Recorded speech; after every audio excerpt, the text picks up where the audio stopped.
Hi, how's it going? This is Resident of Collinwood for YouTube, back with a reaction review to episode 81. Here we go, let's get it.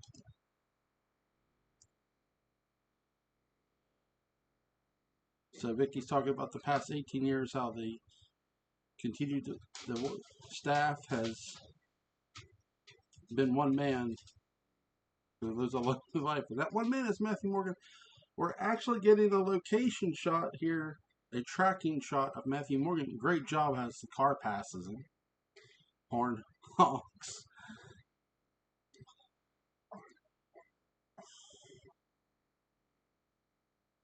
He's in the restaurant.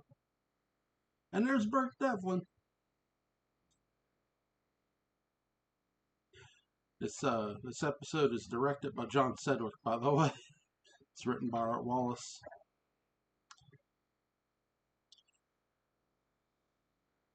Matthew says he's gonna have his coffee with him, and Burke's like, I don't remember inviting you to sit down.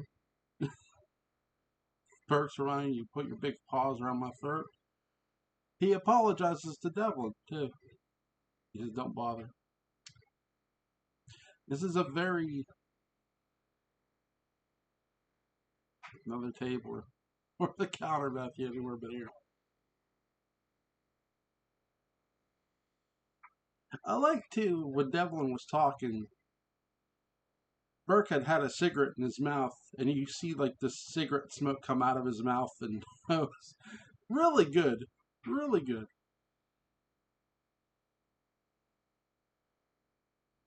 He said, why do you have to have Collinwood too? Because he reminds Burke you have all the money you'll ever need. And that's the intro we get too.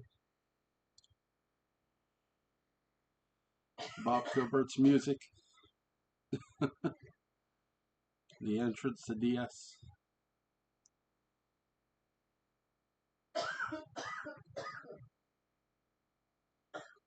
I have the Dark Shadow City. I'll listen to it all day, every day. You really want me to answer that question? No Maggie Evans at the diner.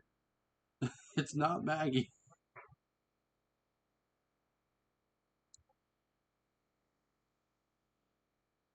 Burke tells him there's nothing in this world that isn't for sale. Not Collinwood, never.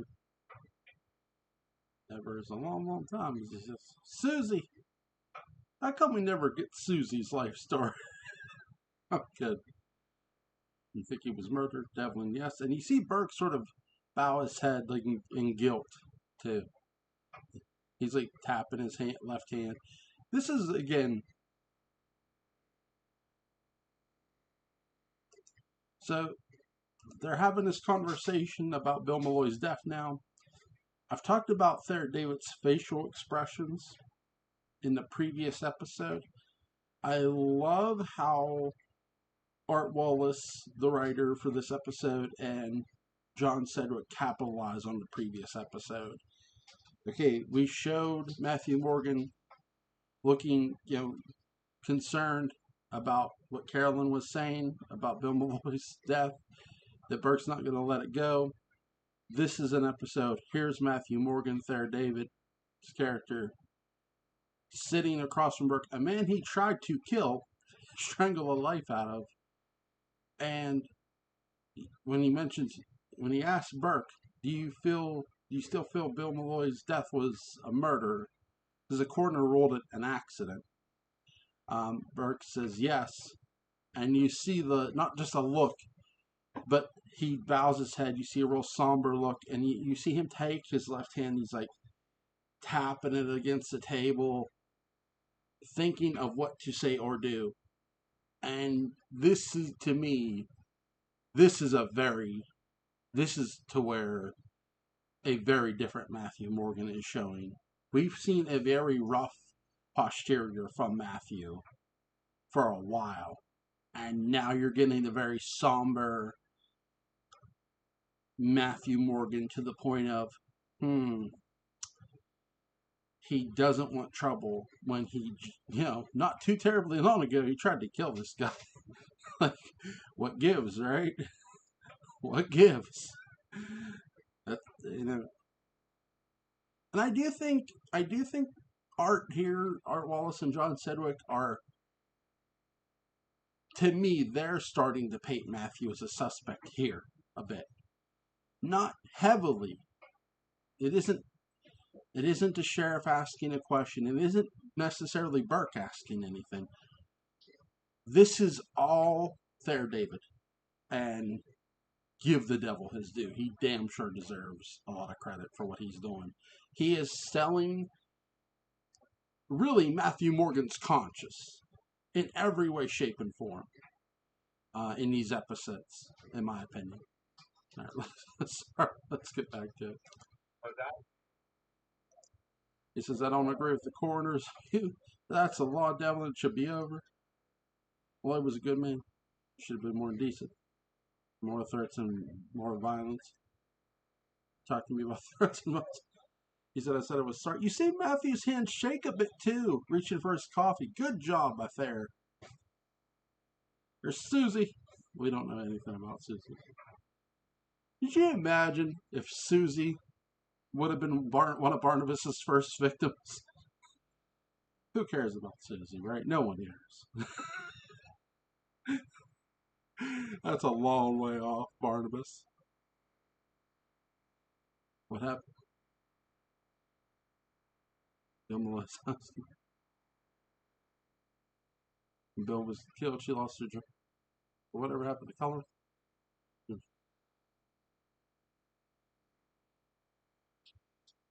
Place will burn down before you live in it. That's more like the Matthew Morgan I know. The outrage, the mad, the anger.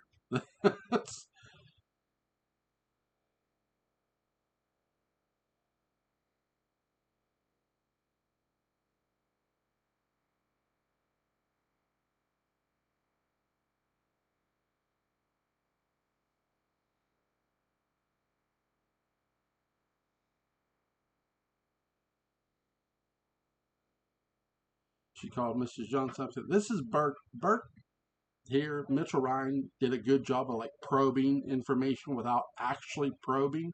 He says, "Oh, I heard a little rumor today. Heard Mrs. Johnson was heard about that Mrs. Stoddard was thinking about hiring a housekeeper, Mrs. Johnson, and Matthew confirms the rumor." Really good interaction between the two actors. And Burke's going to go use the phone booth. Phone booths. R.I.P.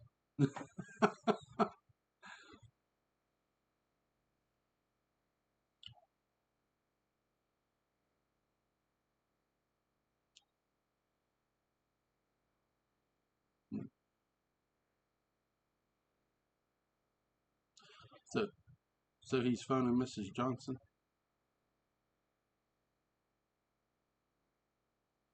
So he's a little mad at Mrs. Johnson that she didn't keep him informed. And he tells her, I don't care what you thought, just keep me informed on this stuff. And now Matthew's back up to calling him.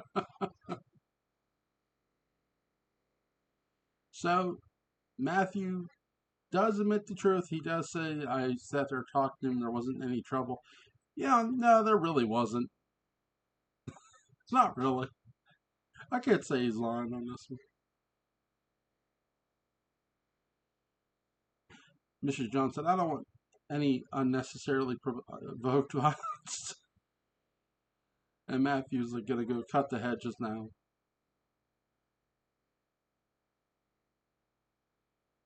So Liz assures Matthew that she's going to keep Devlin from hurting any of them. What about Mrs. Johnson? She hasn't made a decision on Mrs. Johnson yet.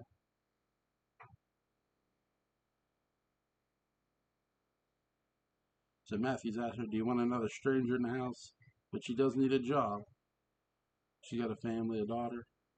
She could live with her, couldn't she? And Elizabeth said, do you object having someone to help?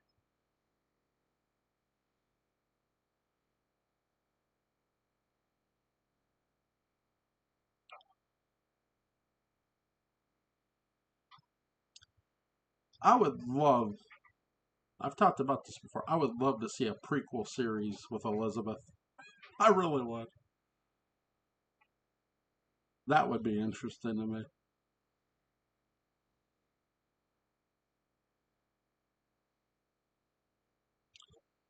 So, again, great job by Thayer and Mitchell Ryan. I will say that you have Burke, who's not really so much probing Matthew, and that's a great job because we know that Burke's been probing Roger. He's been probing Sam. He's been like riding their coattails hard. And because he doesn't really suspect Matthew of anything, he doesn't ride Matthew. But in but it makes sense.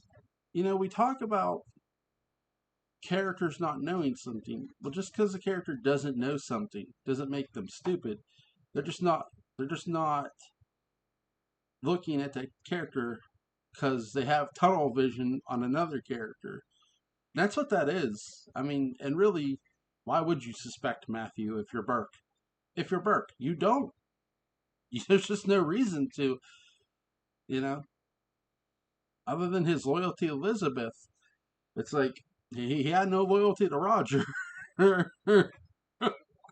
Because, and let me say this, the original actor who played Matthew, he was around for the bleeder valve thing, and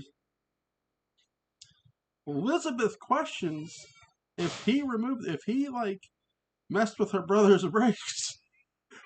So clearly Elizabeth thought enough of Matthew, or didn't think much of Matthew, because, or at least thought enough that he'd be that crazy to hurt her brother, because he did not like her brother. And here's the thing, there's a lot of people that don't like Roger. Bill Malloy did not like Roger. Burke does not like Roger. Hell, Roger's own son doesn't like Roger. Do you see a theme here? It's fun. This is, shout out to Alan Gallant and Patrick McRae. They did a video about Dark Shadows being, when was Dark Shadows a sitcom? There are just funny moments when you think about how many characters didn't like one person.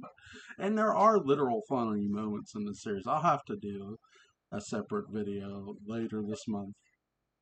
I'll probably do it next week. I won't do it this week. I have other videos planned for this week as well. And there's Mrs. Johnson. I love how they shot the car going up to the house while Matthew was cutting the hedges in this scene. Cutting the hedges as she drove past. Really good job. Good camera work.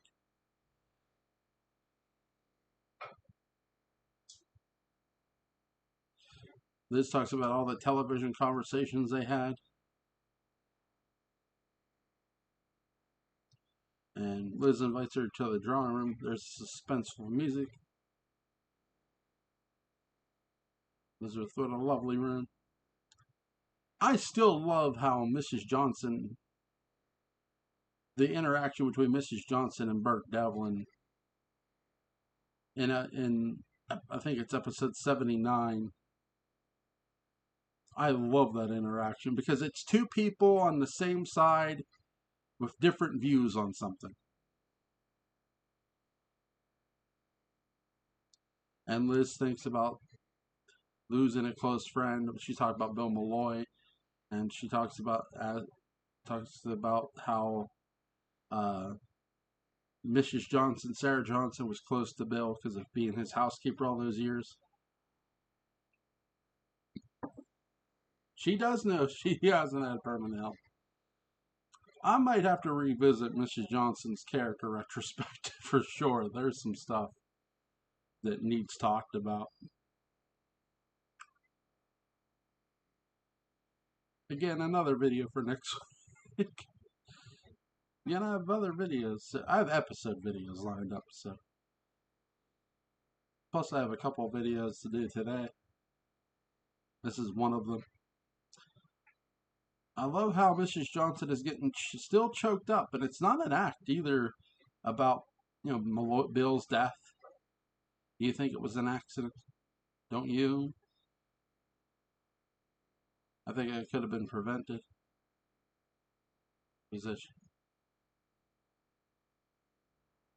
Well, they are connected, I suppose.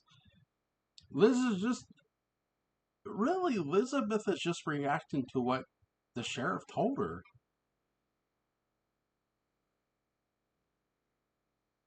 You're the first person that came to my mind because Carolyn suggested it. I love how she makes no mention about Carolyn mentioning it, and it's just like, really?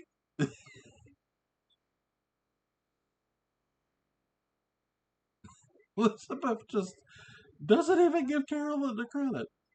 That's amazing. Again, to me, that's funny. It's like, we all know that Carolyn did. It's like, this isn't something.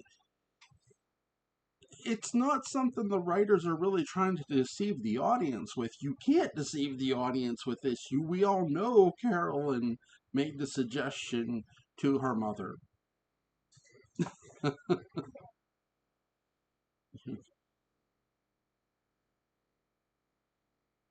So she's making it clear to Mrs. Johnson that basically their lives are their business and no one else's.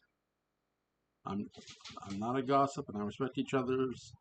I respect people's privacy, Mrs. Johnson is telling her, and I respect my. For,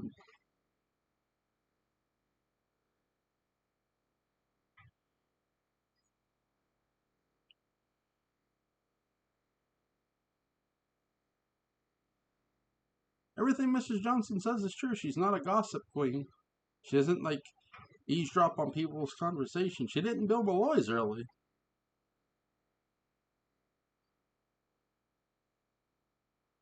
His final conversation.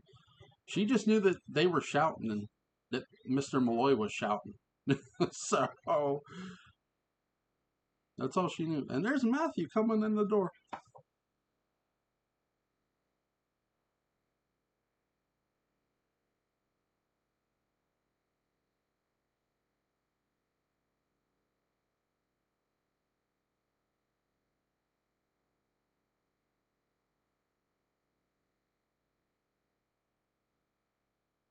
So he's asking Matthew to take Mrs. Johnson back in town. Yeah, Mrs. Johnson did take a taxi up to Collinwood. She didn't drive herself. I would enjoy working here, she tells Mrs. Stoddard. She tells Liz. Look how Matthew just opens the door for her. They walk out. And now Elizabeth's gonna walk into the drawing room and do some heavy contemplation. A lot of thinking. Do I want to hire this woman? I like how she looks up at the portrait of Jeremiah. Like, what should I do? Almost.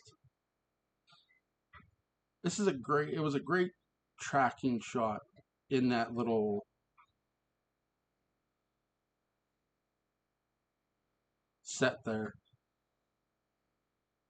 And now we see Mrs. Johnson and Burke back in the hotel diner. They're there, Mrs. Johnson. The ghost. It's not just talk. So Matthew believes in the ghost.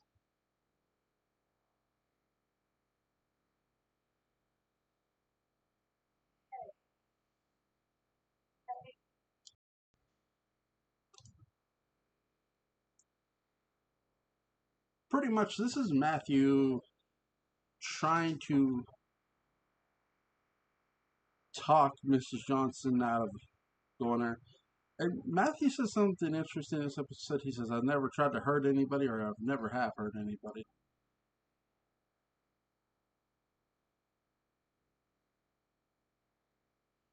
Mrs. Johnson says she can't live with being a shadow in someone else's house.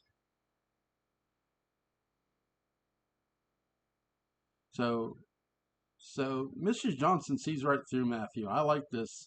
She says, "You're worried that if I'll be loyal to the Collins family or not." Oh, she says, "I was tremendously loyal to Bill Malloy, and his first was to Mrs. Stoddard."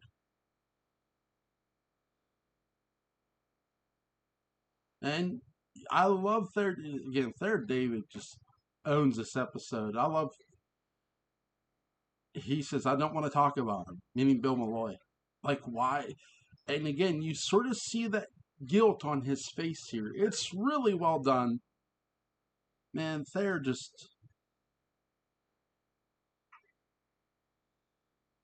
So Mrs. Johnson tells Matthew, Mrs. Stoddard is fortunate to have someone as loyal as you.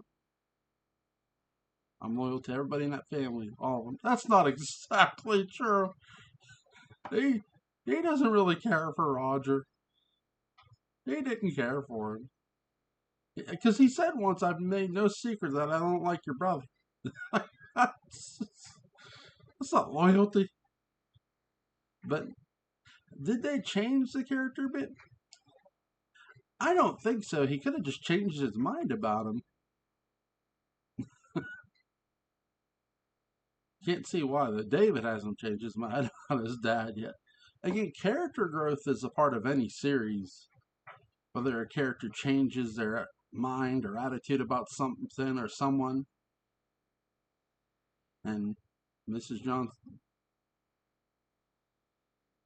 So Mrs. Johnson phones Burke, tells him I want to come and see you because I've just been up to Collinwood. And I want to come up and see you, please. And Burke's basically telling her, yeah, come on up. And she's knocking on Burke's room.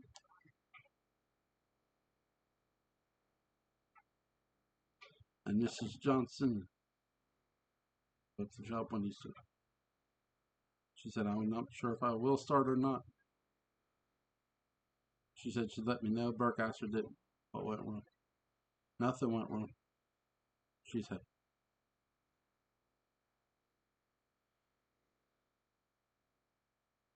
Burke says everything was set up.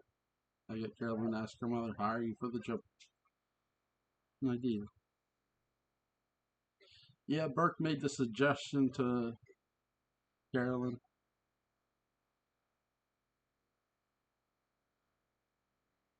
Yeah.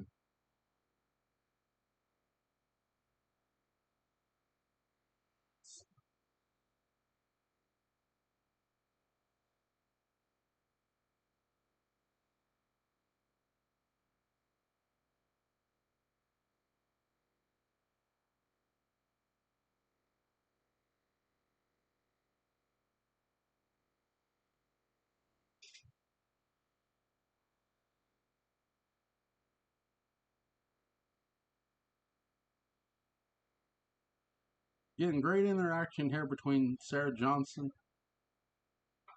and Burke here. Because there was an argument here. Shouldn't say.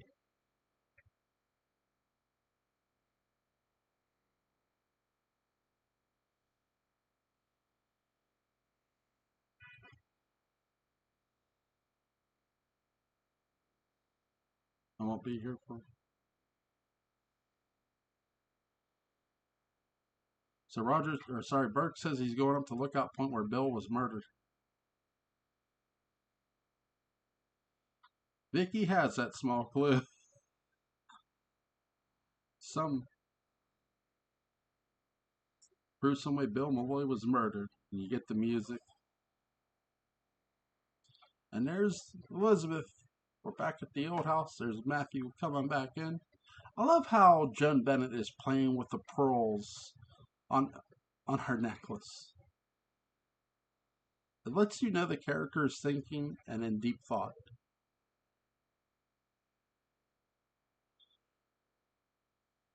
He left Mr. Johnson at the restaurant.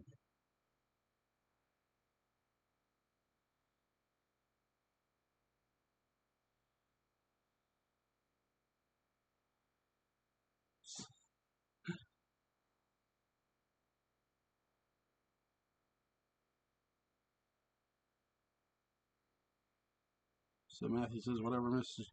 Stoddard decides will be for the best, so he tells her. And she picks up the phone, she dials.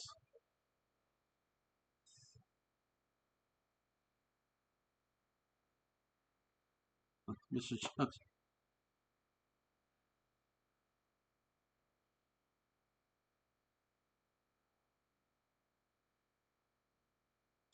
So Mrs. Stoddard tells Miss Johnson she got the job. Start working for me as soon as you can. Job Matthew pick up her load. So she has officially hired one Sarah Johnson. Dun dun dun. That stuff. It's just like all business. Like, hope I haven't made a mistake. You've got the best spy. I mean, housekeeper. Man. Very fun episode. Again, Thayer David really does a great job selling his ass off with the facial expressions. My favorite scene is the argument with Burke and Sarah Johnson, though, because Burke's like, "You loused it up. You basically he's accusing her of goofing up the interview," and she goes, "No, I have not. I gave an interview. I can't force her to hire me," which is true. You can see, if you can't really see Burke's tunnel vision in previous episodes, you really see it here, and it's a great job by both Art Wallace, the writer, and Mitchell Ryan. But again, I gotta tip my hat back to Thayer David. He owns this episode 81 in every goddamn way possible.